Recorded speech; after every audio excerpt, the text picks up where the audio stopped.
Hello, LTCers, caregivers, leaders, and change makers.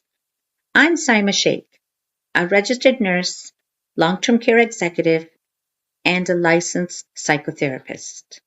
Welcome back to the Care Shift. This is segment 2, Why the Stakes Are So High.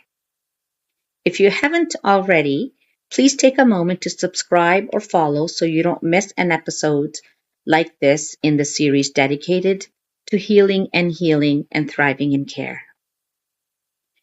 To continue our conversation on burnout, we often focus on the people when we talk about burnout. We focus on the nurses, the PSWs, the healthcare aides, the leaders who are simply worn out. But the reality is, burnout doesn't live in isolation. It moves, it ripples, it's fluid. It ripples through the hallways into the dining rooms, into the quiet spaces where care happens. In long-term care, the stakes are incredibly high.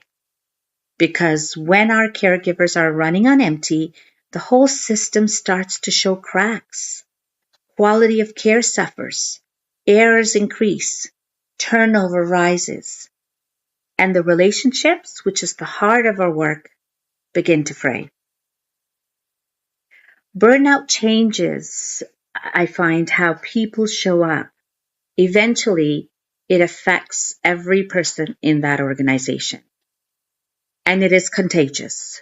A staff member once that may have led with warmth, patience, compassion, resilience, starts moving through tasks mechanically and becomes task-driven.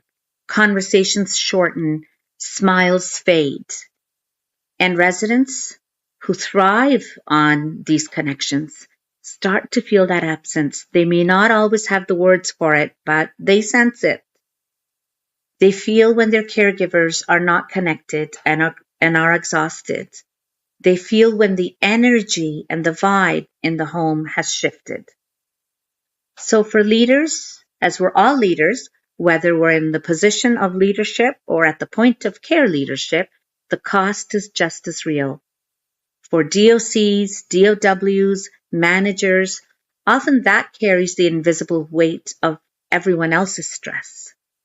You're not only managing staffing crisis, inspections, budget, but we're also absorbing the emotions of our entire team. We're trying to hold up morale while holding back our own fatigue. And that's when compassion fatigue turns into something deeper, moral distress. It's that inner conflict we may feel between what we know is right for residents and what we're actually able to do with the resources we have, including staff. We see it every day. I've seen it over my 2-3 decades in long-term care, both as an operator and as a consultant. Situations like staffing shortages that force impossible choices, leaders spending more time on compliance than on coaching and supporting, and more time on paperwork, point of care staff juggling emotional trauma from loss, grief, and exhaustion. So this is when burnout becomes the norm, turnover becomes the cycle, and continuity of care disappears. Residents lose familiar faces, families lose trust, teams lose their sense of purpose. But here's the real truth we often forget. Burnout isn't an individual issue, it's a systemic signal. It's a signal of our system saying this isn't sustainable.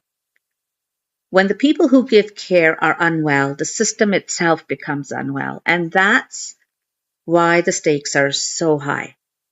Because long-term care is not just about operations. It's about humanity. Every shift, every meal, every interaction depends on the people who feel seen, supported, and valued. Before I forget, don't forget to stay till the end of this session to learn more about Psychosafety Workplace Wellness Program for your organization. So as we move forward, let's go back to the question, isn't only how we prevent burnout. It's how we rebuild a culture where well-being is woven into the fabric of care, fabric of our organization. Because when we protect our caregivers and ourselves, we protect our residents. And remember, it starts with ourselves first. In the next segment of the Care Shift, we'll explore just that. We'll explore practical evidence-based strategies to reclaim balance and purpose in the senior care environment. From psychological safety to reflective practice, we'll look at how leaders can transform burnout into breakthrough.